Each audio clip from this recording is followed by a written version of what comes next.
12 পাতার অন্নপূর্ণা ভান্ডারের ফর্ম নিয়ে আপনি হাসাহাসি করছেন, আপনি ট্রোল করছেন, কিন্তু আপনি ভুলেই গেছেন 26-এ পরিবর্তন কেন করা হয়েছে। তাহলে শুনুন, হ্যাঁ আমি আপনাকেই বলছি, আপনি বাংলাদেশ থেকে এসে থাকুন আর আপনি ভারতীয় হয়ে থাকুন, যেদিন আপনার নাগরিকত্ব প্রমাণ লাগবে সেদিন কি ফেসবুকের এই ট্রোল ভিডিও আপনাকে বাঁচাবে? না, আপনাকে কখনোই বাঁচাবে না। দেখুন, 26-এর দায়িত্ব নিয়ে পরিবর্তন করা হয়েছে এই ভাতার জন্য কিন্তু নয়, রাজ্যের শিল্প, শিক্ষা, স্বাস্থ্য, সুশাসন আর অবৈধ অনুপ্রবেশকারীদের বিরুদ্ধে কঠোর ব্যবস্থা নেওয়ার জন্য। তারপরও আজ পশ্চিমবঙ্গে কিছু মানুষ 12 পাতার অন্নপূর্ণা ভান্ডারের ফর্ম নিয়ে হাসাহাসি করছে, মিম বানাচ্ছে, ট্রোল করছে। কিন্তু আমি আপনাদের একটা প্রশ্ন করতে চাই, যেদিন পশ্চিমবঙ্গ সরকারের কোনো সুবিধা নিতে নিজের পরিচয় দেখাতে হবে, সেদিন প্রমাণ করতে হবে আপনি এই দেশের বৈধ নাগরিক বা বাংলাদেশ থেকে আসা হিন্দু। ভেবে দেখবেন সেদিন কি ফেসবুকের এই অপপ্রচার আপনাকে বাঁচাতে আসবে, নাকি আপনার নিজেরই ডকুমেন্টস আর তথ্য নিজেকেই তৈরি রাখতে হবে। এই ভিডিওটা শেষ পর্যন্ত দেখুন, আজ আমি চোখে আঙ্গুল দিয়ে দেখিয়ে দেব কেন কিছু মানুষ ইচ্ছে করে আপনাদের বিভ্রান্ত করছে। বন্ধুরা, আজ সোশ্যাল মিডিয়ায় এমন একটা পরিবেশ তৈরি হয়েছে যেন অন্নপূর্ণা ভান্ডারের 12 পাতার ফর্ম মানেই একটা মজা, একটা রঙ্গ তামাশা। কেউ বলছে চাকরির ফর্মের থেকেও অনেক বড়, কেউ আবার এক ধাপ এগিয়ে বলছে 3000 টাকা পেতে গোটা বংশের হিসাব দিতে হবে সরকার।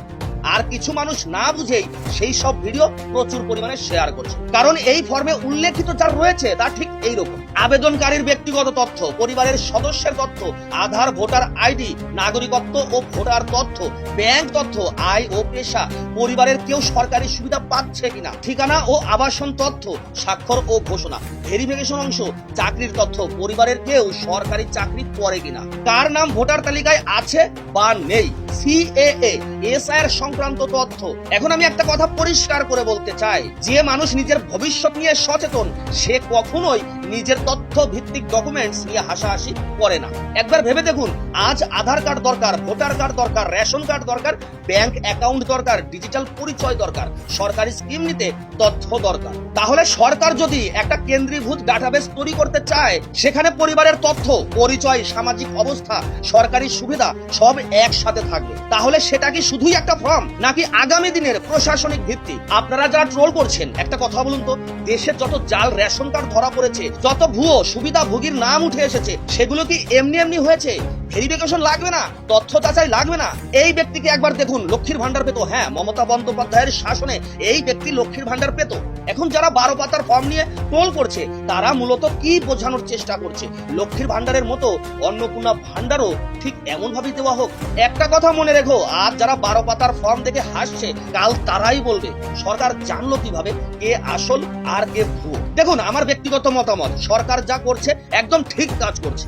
আর আপনি কি জানেন এই মুহূর্তে বিভিন্ন নিউজ চ্যানেলগুলো কেন বলছে এই ফর্ম ভবিষ্যতে গুরুত্বপূর্ণ হতে পারে? কিন্তু কেন জানেন কি? কারণ এখানে শুধু টাকা দেওয়া আর নেওয়ার ব্যাপার না, এখানে একটা পরিবারের পূর্ণ সামাজিক ও প্রশাসনিক তথ্য তৈরি হচ্ছে। আগামী দিনে জনগণনা, সরকারি প্রকল্প, ভোটার যাচাই, নাগরিকত্ব পরিষেবা, এমনকি বিভিন্ন ওয়েলফেয়ার স্কিম, এসব ক্ষেত্রেও এই তথ্য গুরুত্বপূর্ণ ভূমিকা রাখবে। আর একটা কথা খুব মন দিয়ে শুনবেন, যে দেশ ডিজিটাল হচ্ছে, যে দেশ এআই, ডাটা, ডিজিটাল গভর্নেন্স এর দিকে এগোচ্ছে, সেই দেশের তথ্যই হচ্ছে সবচেয়ে বড় শক্তি। আজকের পৃথিবীতে যার কাছে সঠিক তথ্য আছে, ভবিষ্যৎ তার হাতেই। আর তাই আমি বলবো, অন্ধভাবে ট্রোল দেখে হাসবেন না, আগে বুঝুন, আগে জানুন, তারপর আপনার মতামত দিন। হ্যাঁ, তবে একটা কথা সত্য, মানুষের ব্যক্তিগত তথ্য সুরক্ষিত থাকা উচিত। সরকারকে অবশ্যই স্বচ্ছতা বজায় রাখতে হবে, কিন্তু তথ্য সংগ্রহ মানেই ষড়যন্ত্র। এই ভুল ধারণা ছড়ানো বিপজ্জনক, কারণ এতে সাধারণ মানুষ সচেতন না হয়ে বিভ্রান্ত হয়। আর আমি আজ একটা কথাই বলতে চাই, যে মানুষ নিজের পরিচয়, নিজের পরিবার, নিজের নাগরিক নথি সঠিকভাবে সংরক্ষণ করে, আগামী দিনে সরকারি সুবিধা পাওয়ার ক্ষেত্রে সেই মানুষই সবচেয়ে এগিয়ে থাকবে। তাই ট্রোল নয়, সচেতন হন, মিম নয়, তথ্য জানুন, কারণ ভবিষ্যৎ সেই মানুষেরই যে সময়ের আগে নিজেকে প্রস্তুত রাখে। বন্ধুরা, ভিডিওটা যদি গুরুত্বপূর্ণ মনে হয় তাহলে অবশ্যই ভিডিওটা শেয়ার করবেন, কারণ আজকের এই তথ্য আগামী দিনে হাজার হাজার মানুষের কাজে লাগবে। ভালো থাকবেন, সুস্থ থাকবেন। জয় হিন্দ, জয় ভারত।